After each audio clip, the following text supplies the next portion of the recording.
நல்லதே நடக்கும். ஓம் நம சிவாயம். எல்லாம் வல்ல ஸ்ரீ வாராகியம்மன் திருவடி சரணம். உலகத்தமிழ் நெஞ்சங்கள் அனைவருக்கும் உங்கள் ஸ்ரீ ராஜ கணபதியின் அன்பான வணக்கங்கள். இன்றைய பதிவில் துலாம் ராசியில் பிறந்த நண்பர்களே, தன்னுடைய சரத்தை மாற்றும் சர்ப்பம். ஆமாங்க, ராகு பகவான் தன்னுடைய நட்சத்திரத்தை மாற்றுகிறார். ராகுவனுடைய நட்சத்திர பயிற்சியின் மூலமாக உங்களுக்கு தொழில் வேலைன்னு வந்துட்டா கண்டிப்பா உங்களுக்கு கோடீஸ்வர யோகத்தை கொடுக்க போகிறார். அப்படிப்பட்ட அதிர்ஷ்ட கதவுகள் ஒரு 5 கதவுகள் திறக்க போது, அதிர்ஷ்ட வாய்ப்புகள், பெரிய வாய்ப்புகள் கிடைக்க போது. அதை பற்றி இன்றைய பதிவில் பார்க்க போறோம். ஸோ பதிவை ஃபுல்லா பாருங்க. மேலும் நம்ம சேனல்ல துலாம் ராசியில் பிறந்த உங்களுக்கு குருபவனுடைய பயிற்சியினுடைய பலங்கள்லாம் பதிவிட்டாச்சு. பார்க்கலைன்னா சேனல்ல போய் விசிட் பண்ணி பார்த்து பயனடைஞ்சுங்க. மறக்காம நம்ம சேனலை சப்ஸ்கிரைப் பண்ணிங்க. கூடவே தர பெல் ஐக்கான பிரஸ் பண்ணி வச்சுங்க. அவனை தான் நான் பதிவிடக்கூடிய அடுத்தடுத்த பதிவுகள் உங்களுக்கு உடனுக்குடன் நோட்டிபிகேஷனாக வந்து சேரும்.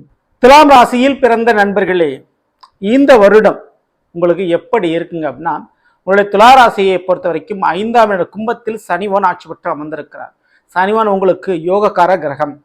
அதுவே 6ஆம் வீடுன்னு பார்த்தா ராகுவன் அமர்ந்திருக்கிறார். ஸோ அப்படி 6ல் இருக்கக்கூடிய ராகு பகவான் தன்னுடைய நட்சத்திர பயிற்சி மாறப்போறார். இப்போ ரேவதியில் இருக்கக்கூடியவர் ஜூலை மாதம் 8ஆம் தேதிக்கு பிறகு உத்திரட்டாதி நட்சத்திரத்தை அடியெடுத்து வைக்க போறார்.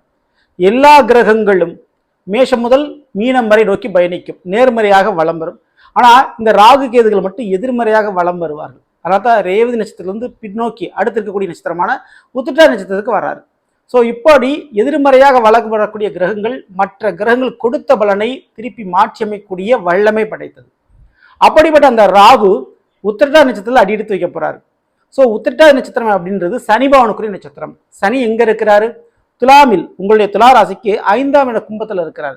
ஸோ சனி பகவானும் ராகு பகவானும் கிட்டத்தட்ட ஒரே காரகத்துவம், நட்பு கொண்ட கிரகங்கள். அதனால ராகுவின் நட்சத்திர பயிற்சி என்பது இன்னும் ராகுக்கு பலம் சேர்க்கிறது. இது 6ஆம் வீட்டில் நிகழுது. ஸோ துளாராசிக்கு 6ஆம் வீடு என்பது எதிரியும் கடனையும் நோயையும் கொடுக்கக்கூடிய ஒரு வீடு மற்றும் வேலை வாய்ப்பையும் சொல்லக்கூடிய ஒரு வீடு 6ஆம் வீடு. ஏன்னா யார்கிட்ட நம்ம கை கட்டி நின்று வேலை பார்ப்போம் அப்படின்னு சொல்லக்கூடிய ஒரு வீடு 6ஆம் வீடு தான். 5ஆம் வீட்டில் சனிவான் வந்திருக்கிறார். ஸோ இந்த அமைப்பில் 6ல் இருந்து ராகு பகவான் 5ஆம் வீட்டுக்குரிய சனியினுடைய வேலைகள் செய்தாக வேண்டும். ஸோ அதனுடைய அடிப்படையில் ராகுவான் இந்த இடத்துல உங்களுக்கு கொடுக்கிறாரா கெடுக்கிறாரா, அதை ரொம்ப ரொம்ப நோட் பண்ணி பார்க்க வேண்டிய ஒரு விஷயம். இதில் முதல்ல ராகுவான் கொடுக்கிறது, ஏன்னா 6ஆம் வீடுன்றது ஏற்கனவே நான் கடன் அப்படிங்கிறத கொடுக்கக்கூடிய ஒரு ஸ்தானம்னு சொன்னேன். ஸோ அதன் வழியில் துளாராசியில் பிறந்த நீங்கள் கண்டிப்பாக ஏதேனும் ஒரு பெரிய விதத்தில் கடனை எதிர்பார்த்து கொண்டிருந்தால், ஒரு வீடு கட்டுறதா இருக்கட்டும், ஒரு படிப்பு விஷயமா இருக்கட்டும், ஒரு திருமணமாகட்டும், இந்த தொழில் தொடங்குவதற்குண்டான இந்த கடன் தேவை. ஸோ அப்படிப்பட்ட இந்த பணம் எனக்கு கிடைச்சுன்னா இந்த தொழிலை நான் ஆரம்பிச்சிருவேன், இதை செட்டில் பண்ணிடுவேன், எனக்கு இந்த லோன் மட்டும் கிடைச்சா போதும், இந்த பேங்க் லோன் கிடைச்சா போதும் அப்படின்னு பல மாசமாக அலைஞ்சிக்கிட்டு இருப்பீங்களா?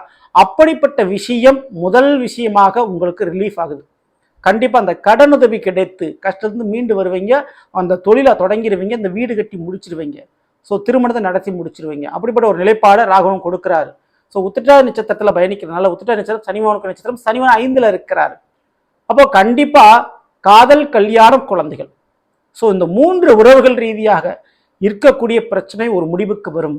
இந்த 3 உறவுகள் ரீதியாக உங்களுடைய தேவைகள் பூர்த்தி அடையும். ஸோ கண்டிப்பாக அந்த மூலம் நன்மைகள் உங்களுக்கு நடக்குங்க. ஸோ அதே போல் உங்களுடைய பிள்ளைகள் வழியிலையும் சில நல்ல காரியங்கள் செய்து வைப்பீர்கள், கடன் பெற்றாவது கடமை செய்து முடிப்பீர்கள். ஸோ அப்படிப்பட்ட ஒரு காலகட்டமாக இது இருக்குது. இது முதல் விஷயம். இரண்டாவது, இந்த ராகு சனி சேர்க்கை தொடர்பு ஏற்படுகின்ற பொழுது கண்டிப்பாக அந்த மெக்கானிக்கல் இன்ஜினியரிங் சம்பந்தமாக படிப்பு படித்தவர்களுக்கு நல்ல ஒரு எதிர்கால ஃபியூச்சர் கண்டிப்பான முறையில் இருக்க இந்த ஒரு காலகட்டத்தில் கண்டிப்பாக தகவல் தொடர்பு துறையிலும், ஐடி துறையிலும் மற்றும் கம்ப்யூட்டர் சம்பந்தமான துறைகளிலும் பணிபுரியக்கூடிய வாய்ப்போ அல்லது அந்த பணியில் இருந்தாலும் மேலே ப்ரொமோஷன் கிடைக்கக்கூடிய வாய்ப்போ ஏராளமான முறையில் உண்டு. அதற்குண்டான வாய்ப்புகள் கிடைக்கும், பயன்படுத்திங்க. ஸோ இதுக்கடுத்து மூன்றாவது, இந்த சிவில் சம்பந்தமான டிபார்ட்மெண்ட், கட்டுமான சம்பந்தமான தொழில்துறைகள், எலக்ட்ரிக்கல் சம்பந்தமான தொழில்துறைகள், ஸோ இதில் வியாபாரம் பண்ணக்கூடியவங்க, தொழில் பண்ணக்கூடியவங்களுக்கு நல்ல ஒரு லாபம் கிடைக்கும்.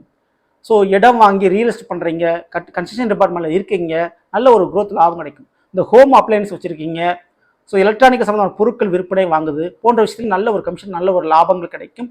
பெரிய ஒரு கான்ட்ராக்ட், பெரிய ஒரு ஒப்பந்தம், தொழில் ரீதியான ஒரு பெருசாக ஒரு லம்பான ஒரு கான்ட்ராக்ட் வந்து உங்களுக்கு மொத்தமாக கிடைக்கும். வாய்ப்பை பயன்படுத்திங்க. அது கவர்மெண்ட் கான்ட்ராக்டாக கூட உங்களுக்கு இருக்கலாம். சரிங்களா? ஸோ நான்காவது, இந்த குழந்தை இல்லை அப்படின்னு பல வருஷமாக தவித்து கொண்டிருப்பீர்கள், இந்த குழந்தை பாக்கியம் கிடைக்கும். பிள்ளைகள் வழியில் நீங்கள் எதிர்பார்த்தது நடக்கும், பிள்ளைகளுக்கு கடமை செஞ்சு முடிப்பீங்க. மற்றும் காதல் கல்யாணத்தில் போய் முடிவடைய வாய்ப்பு உண்டு. மற்றும் உயர்கல்வி படிப்பதற்குண்டான யோக காலகட்டம் வந்துவிட்டது. மேற்கொண்டு நீங்கள் மாஸ்டர் டிகிரி பண்ணுவீங்க, அல்லது வேறேனும் கலைகளை கற்றுக்கொள்வீர்கள். நீங்கள் ரொம்ப நாள் ஆசைப்பட்ட இல்லை கற்றுக்கணும்னு நினைச்ச ஒரு விஷயத்தை கற்றுக்குவீங்க. ஸோ அதுக்கு இப்போ ஒரு ஆப்பர்ச்சுனிட்டி உங்களுக்கு கிடைக்கும். ஸோ அப்படிப்பட்ட கதவுகள் உங்களுக்கு திறக்கப்படுது. 4வதாக. இதுக்கப்புறம் 5வதாக நம்ம முக்கியமாக பார்க்கக்கூடியது, ராகு சனி தொடர்பு ஏற்படுகின்ற பொழுது பிரபலமாகக்கூடிய யோகம் உண்டு. கண்டிப்பாக துலா ராசியில் பிறந்த உங்களுக்கு மிகப்பெரிய பிரபலமாகறீங்க. கண்டிப்பாக அதுக்கு வாய்ப்பு உண்டு.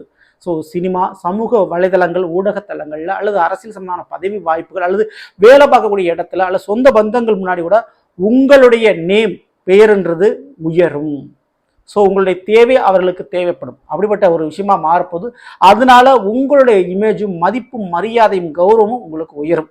ஸோ அந்த விதத்தில் உங்களை தேடி வரும் இந்த சூழல்கள். ஸோ இவை அனைத்தும் நடந்தாலும் இந்த 5 விஷயங்கள் உங்களுக்கு அதிர்ஷ்டமாக கிடைச்சாலும் அந்த வாய்ப்புகளை சரியாக நீங்கள் பயன்படுத்தினா மட்டும்தான் அதை நீங்கள் முழுமையாக அனுபவிக்க முடியும். ஸோ அதை நீங்கள் தாராளமாக நீங்கள் பயன்படுத்திங்க. மேலும் முக்கியமாக பார்க்கக்கூடியது, ராகுன் 6லேருந்து இதுன்றாரு. அதனால பல வருடமாக இழுத்து வந்த நோய் பிரச்சனை தொடர்ந்து கொண்டுட்டே அந்த வலி வேதனைகளும் அனுபவிச்சுட்டு அந்த நோய் பிரச்சனைக்கு ஒரு ஆப்ரேஷன், சின்ன சர்ஜரின்ற ஒரு பேரில் முற்றுப்புள்ளி வைப்பீங்க. அது தைரியமாக செய்யலாம், பயப்படாமல் செய்யலாம். அது ஒரு முடிவு கட்டிக்கலாம். சரிங்களா?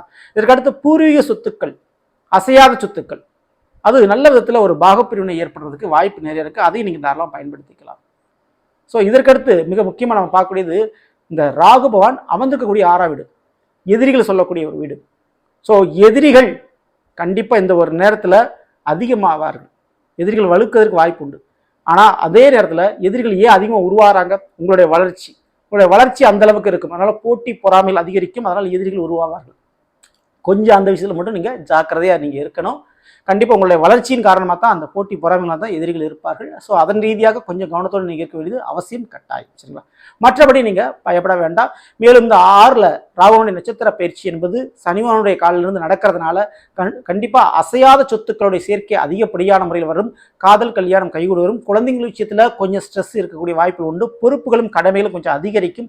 ஸோ இன்னும் மேற்கொண்டு ஓட வேண்டிய, உழைக்க வேண்டிய சூழ்நிலை உருவானாலும் உங்களுக்கு வரவேண்டிய வரவு தடையாகாது, வர வேண்டிய லாபம் தடையாகாது. கண்டிப்பாக பணம் கைக்கு வந்து சேரும். பொருளாதார பிரச்சனைகள் தீர்வடையும். கல்வி விஷயத்தில் இருந்த தடை விலகும். அதனால தைரியமாக இருக்கலாம், பயப்படாமல் இருக்கலாம். ஸோ நல்லது, நாம் இன்றைய துலாம் ராசியில் பிறந்தவர்களுக்குரிய பலனை பற்றி பார்த்தோம். இந்த நிச்சயமா உங்களுக்கு மேல பதிவாக நினைக்கிறேன். பிடிச்சிருந்த லைக் பண்ணுங்க. மேலும் உங்கள் நண்பர்களுக்கும் உறவினர்களுக்கும் மறக்காமல் ஷேர் செய்யுங்கள். இதுவரை நம்மளுடைய சேனல் சப்ஸ்கிரைப் பண்ணாமல் இருக்கிறவங்க சப்ஸ்கிரைப் நீங்க கூட தர பெல் ஐக்கான பிரஸ் பண்ணிட்டு பக்கத்தில் ஒரு ஆல் ஆப்ஷன் தவறாமல் செலக்ட் பண்ணி வச்சுங்க. அப்படின்னா தான் நான் பதிவிடக்கூடிய அடுத்தடுத்த பதிவுகள் உங்களுக்கு உடனுக்குடன் நோட்டிஃபிகேஷனாக வந்து சேரும். அடுத்தது நிற்போம். நன்றி, வணக்கம். நல்லதே நடக்கும். ஓம் நம சிவாயம். எல்லாம் வல்ல ஸ்ரீ வாராகியம்மன் திருவடி சரணம். சிவமயமாக தெரிகிறதே, சிந்தையில் சிவயோகம் வருக தெரிகிறதே, சிந்தையில் சிவயோகம் வருகிறதே. புவனங்களாளும்